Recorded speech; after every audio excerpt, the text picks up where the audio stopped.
Cause and effect, वही effect जो है वो कॉजल बॉडी में जो कारण बनेगा वही इफेक्ट होगा, वही मुझे अपने जीवन में अनुभव होना शुरू हो जाएगा। समझ आ रही बात आप लोगों को कि नहीं आ रही? मैं कोशिश कर रहा हूँ ये वेदों का ज्ञान, शिव योग का ज्ञान जितनी सरल भाषा में आपके कंप्यूटर से कनेक्ट करके मैं उसको दे सकूं, क्योंकि कंप्यूटर का ज्ञान भी मेरे भीतर से ही निकला है, बाहर से नहीं निकला है। जबकि इसको आईटी टेक्नोलॉजी में आउटसाइड टेक्नोलॉजी बोलता हूं, जबकि it is a inner technology. हम शिव योगी तो पहले से ही आईटी टेक्नोलॉजी का इस शरीर के द्वारा प्रयोग करते रहे। जहां भी इंफॉर्मेशन भेजनी है, जहां भी मैसेज भेजना है, और हम खाली मैसेज नहीं, हम खुद भी अपने आप को भेज देते हैं, वो भी हो जाता है। हमारी मामी का एक गुरु बहुत ही सिद्ध शिव योगी थे, और एक बार उनके गांव में बाढ़ आने लगी। तो ये सत्य घटना है, ये गांव के गहरे गांवों में पुराने समय, बहुत पुराने समय की बात है। तो वहां पर लोगों ने कहा बाढ़ आ रही है तो चल भाग, हम सब भागेंगे। वो बोली मेरा गुरु महाराज है ना, मुझे कोई चिंता नहीं। सबने कहा पागल मत बन, सब जा रहे हैं तो डूब जाएगी। तो बोला मैं नहीं जाती। गुरु का ध्यान किया, बच्चों के साथ जो है वो रह गई। हमारा मामा वर्ल्ड वॉर लड़ने गया हुआ था बाहर। तो रात का समय उसको खटखट की आवाज सुनाई दी, और बाढ़ आ गई रात को पूरे गांव में। सुबह जब थोड़ा ठीक हुआ, लोग देखने आए कि भाई ये डूब डाब गई होगी। तो देखते क्या है कि उसके घर के चारों तरफ रात किसी ने एक चारदीवारी बना दी है। सब तरफ पानी है लेकिन उसके अंदर पानी नहीं है। तो एक ये जैसे जैसे अभी हम लोग वो सब घटनाओं को क्यों नहीं अनुभव करते, क्योंकि हमारा जो सुपर कॉजल बॉडी है, जो महाकारण शरीर है, जिसको भाव शरीर कहते हैं, हम उससे ड्रिफ्ट हो गए। हम बहुत ज्यादा लॉजिक बॉडी में आ गए। द लॉजिक माइंड जो है, क्रिटिकल माइंड, लॉजिक माइंड, उसमें हम बहुत ज्यादा आ गए। Logic mind is the phenomena of 4% potential of your mind, जो 96% है जो कि सबकॉन्शियस, और उसके बाद जो आगे शरीर है, ये आगे का फिनोमिना है। तो ये मैं आपको बताना चाहता हूं कि ये सभी कुछ क्षमताएं आपके भीतर हैं। कभी कभी देखा होगा कि जाने अनजाने में कोई माँ जो अपने बच्चे को बहुत ज्यादा प्यार करती है, अगर उसको कोई कष्ट होता है तो वो कुछ ऐसा करती है कि उसके बच्चे को लगता है कि उसकी माँ वहां आई, उसको गाइड करके प्रोटेक्शन देके चली गई। इस एक्सीडेंटली हम जो है अपने सूक्ष्म शरीरों को एक्टिवेट करते हैं। लेकिन अब शिव योग में आने के बाद आपने इसको एक्सीडेंटली नहीं, ये जो अद्वैत साधना मैं करवा रहा हूँ, शक्ति साधना, ये अद्वैत की शक्ति साधना, ये मैं आप लोगों को वो चीजें समझाना चाह रहा हूँ, उसका अभ्यास कराता जाऊंगा जिसमें आप अपने सूक्ष्म शरीरों तक पहुंच सको। ये फिजिकल बॉडी से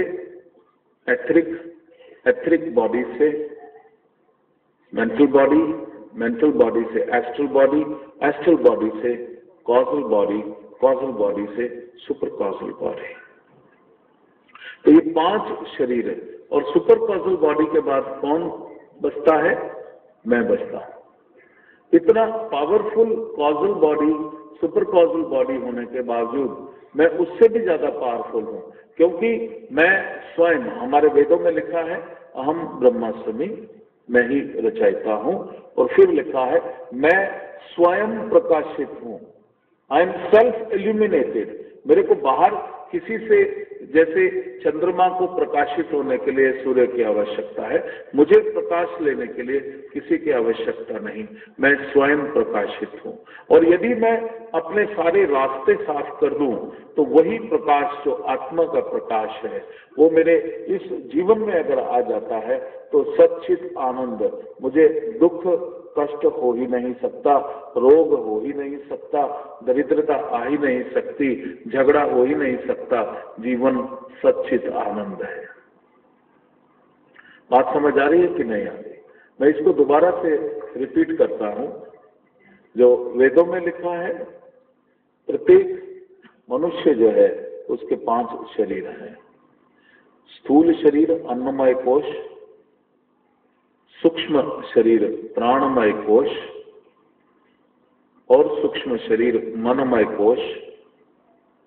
फिर जो है अति सूक्ष्म शरीर जो है, जो कारण शरीर जो है, वो ज्ञानमय कोश। और फिर महाकारण शरीर जो है वो है आनंदमय कोश। It's a bliss sheath, we call it the physical body, the etheric body, the astral body, the causal body and the super causal body. और वो आनंदमय कोश जो है वो आत्मा से जुड़ा हुआ है, इसलिए आत्मा का जो प्रकाश, आत्मा का जो सच्चित आनंद, वो उसके अंदर व्यवस्थित है। अब ये जो मनुष्य की जो जर्नी है, पुनरपि जननम पुनरपि मरणम, ये होता कैसे है? क्योंकि जब प्रतिप्रसव साधना करोगे तो धीरे धीरे पिछले जन्मों के आभास होने शुरू हो जाते हैं, और जो पिछले जन्म की जो घटनाएं हैं वो आप लोगों को रिलीज होनी शुरू हो जाती है। तो वो क्या साइंस है प्रतिप्रसव साधना की, और क्या ये साइंस है अद्वैत साधना की, और तुम्हारी क्या साइंस है, ये मैं आप लोगों को बताना चाहूंगा। मनुष्य जीवन जीता है, यदि उसको ज्ञान हो जाए, भगवान ने बोला ज्ञानी को मोक्ष, जो ज्ञानी है उसको मोक्ष होता है। और फिर भगवान कृष्ण ने बोला अज्ञानी की अधोगति, यानी कि जो अज्ञानी है वो अधोगति में जाता है।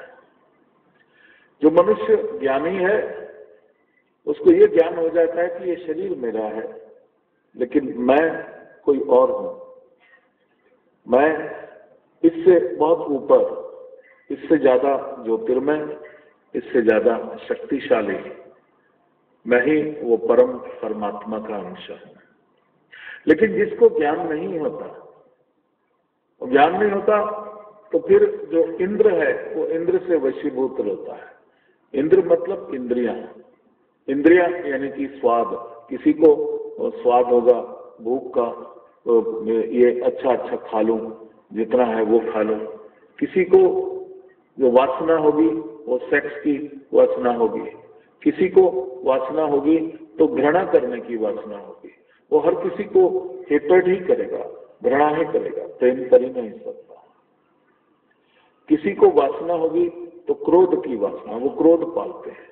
हर किसी के बारे में क्रोध उनके अंदर बहुत ज्यादा भरा होता है।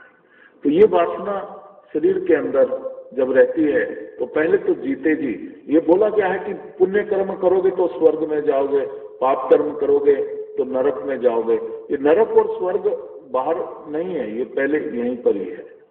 जो मनुष्य क्रोधित है, जो मनुष्य घृणा कर रहा है, आप जाके तो देखो कितना दुखी है वो।